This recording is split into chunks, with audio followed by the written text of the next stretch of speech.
talk about movies? Great, me too. I cannot express my excitement for Dune 2, which is no doubt about my most anticipated movie of the year, which is bizarre to say since it's coming up so early in the year, but you know, what can you do?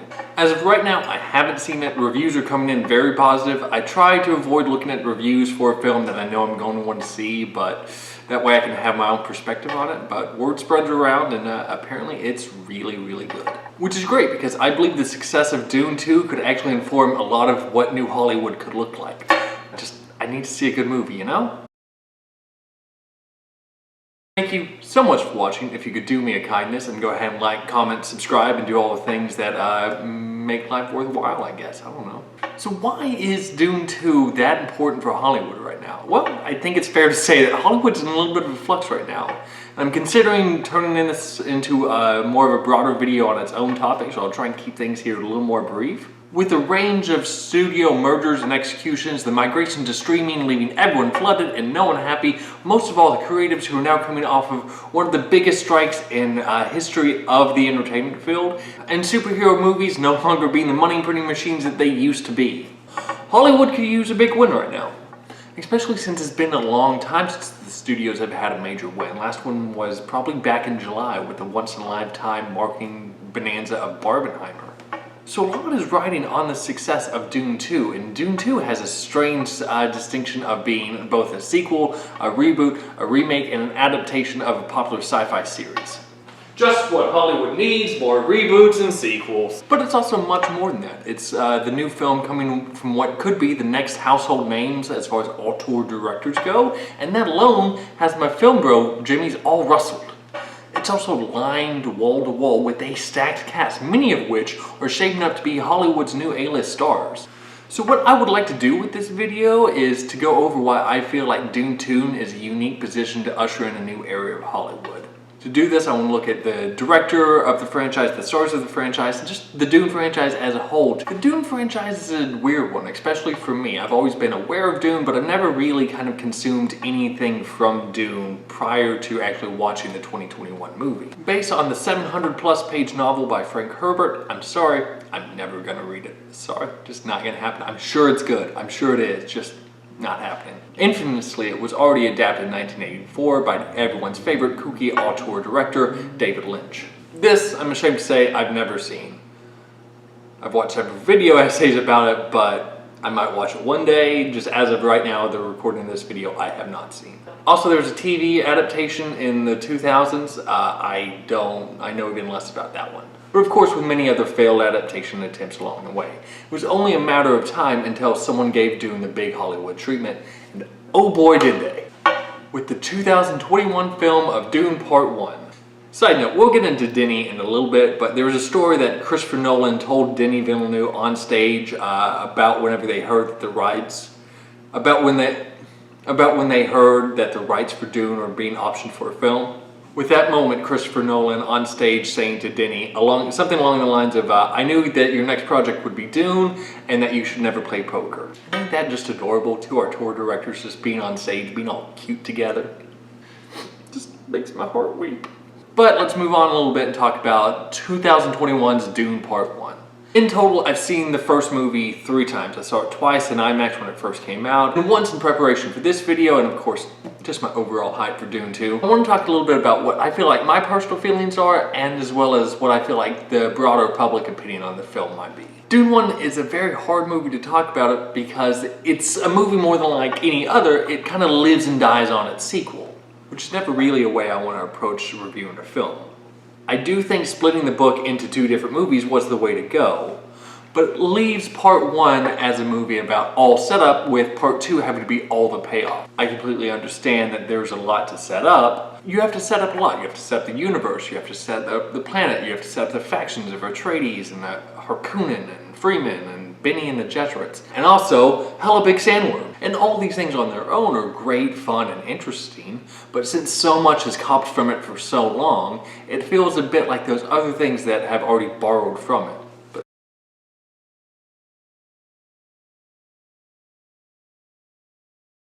That's right. All of that set up for that terrible pun. This is what I'm talking about. This is why payoffs matter. Splitting a book into 2 parts will always have some trouble when you're trying to reformat that into something that resembles a Hollywood 3-act structure. So you have things like the Harkonnen attack on Atreides having to act as the Act 2 plot twist when really it's much closer to the Act 1 call to action.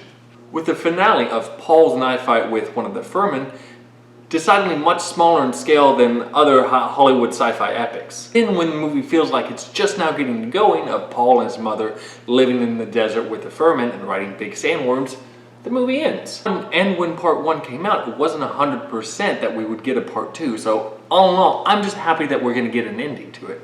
Because again, I'm never going to read the books. Also, side note, I'm sure it's been talked about loads elsewhere. I just think it's fun to comment on that Dune has some great sci-fi names of the Fremen and the Harkonnen, but then you pal around with guys named Paul and Duncan, Idaho. Got cousins named Paul. I think I once know someone who went to Idaho. Overall, despite it only being half a movie, I do think that Dune Part 1 is still a very good movie and holds up on its own. It's an immaculately well shot and acted movie. It just feels like it's a lot of setup and we're just waiting to finally get the payoff. Overall, despite it only being half of a movie, Dune Part 1 is still a great movie on its own. It's an immaculately beautiful movie with somehow every shot being more beautiful than the last. Nothing feels quite like Dune, and you can tell that each frame is made with tender love and care. And that passion carries over to the final product.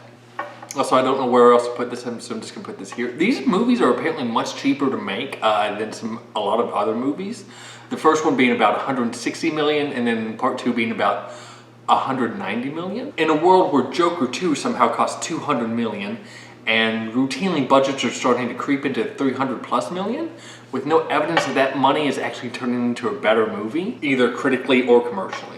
So for Dune to be a more cerebral sci-fi type franchise that costs a little bit cheaper could be a great way as to seeing what Hollywood could do whenever it's greenlighting projects moving forward. So that alone is why I feel like Dune Part 2 could be a massive shakeup to the industry. But to me, it's actually much bigger than even that. So not only is it a new IP to be mined that isn't the same thing that's just been rehashed over and over, not only could its success lead to much more newer and creative projects to come down the line from other newer, more interesting filmmakers.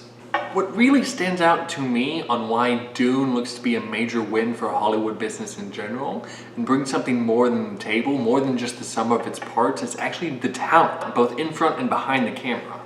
Dune 2 has several massive talent figures that feel like they're on the cusp of being Hollywood's real next big thing. Dune 2 feels like it could be a massive coming out party for all of those involved. This, of course, being the director Denis Villeneuve and the cast of young leads with Timothée Chalamet, Austin Butler, Zendaya, Florence Pugh, and apparently Anya Taylor-Joy. It says that she's in it, and she's been at the premieres, but that's all I know, and I don't know any more until I actually see the movie, but like she doesn't have a name or credit listed or anything like that. If you know, don't tell me, because I'm waiting to see the movie myself. All of these people on their own already feels like they're on the A-list, but with this movie's success, I think it could launch them into the stratosphere. Without getting too deep into it, because I am thinking about doing a full video on this new era of Hollywood, so comment below and let me know if you want that video. But with several of the things that I would want to say in that video revolves around a lot of the same people I'm going to talk about in this video, starting with the director Denis Villeneuve. Denis V has already been compared to a lot by current film bro god Christopher Nolan, in many positive ways, but this really could be his Dark Knight moment, the moment he is able to deliver a massive popular success and become one of those directors who can sell tickets just on his own name. You want more Christopher Nolans? This is how we get more Christopher Nolans. In fairness though, I've only actually seen 2 of his movies. I've only seen Arrival and Dune Part 1. I know, bad film bro, bad. But I have seen all episodes of Echo, so I guess that counts for something. What's that? It counts for nothing, oh man. Eventually I'll get to his movies, I promise. Just not why I'm making this video. But needless to say, I know that everything that he's made up to this point has been received overwhelmingly positive. He's just not become that A-list top tier name quite yet, even though people like you and I know of him. Dune Part 2 feels like it's about to change that. This is something I kind of want to get a little bit more in the other video, but as things are changing in the Hollywood landscape, things are kind of going back to the way they used to be. There's been a lot of talk recently about how the superhero movies have been the death of the movie star. But now that these IP franchises aren't the money producers they used to be, now we're starting to see kind of a resurgence of what the movie star used to be. And coincidentally enough, most of the new generation of movie star is in Dune Part 2. I'm so sorry, Glenn Powell, you couldn't make this cast, but maybe you can make Part 3. And the biggest name actor who's kind of leading this charge of new wave movie stars is the actor who's currently leading Dune Part 2, and that is Timothée Chalamet, an actor I've been interested in since I first heard his name in a John Mulaney joke. And the thing that's often talked about with Timothée Chalamet is the advice that he's gotten from a much more established actor at one time who said something along the lines of no hard drugs and no superhero movies. Allegedly this was from Leo, but who's to say? It was probably from Leo. With that in the back of your head, it has been interesting to see how he's approached the roles that he has taken.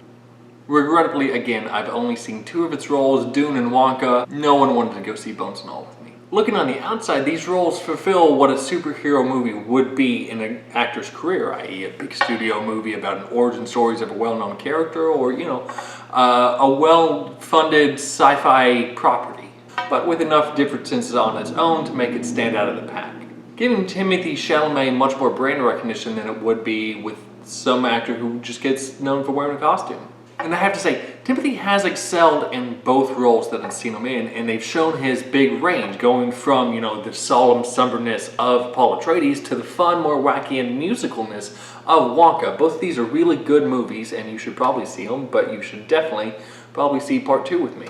Timothée Chalamet is a very good actor, and I'm excited to see where his career goes from here. But if there was a B-side to Timmy's A-side of the new crop of A-list actors, would be big handsome Austin Butler. His first big major role after breaking out with Elvis.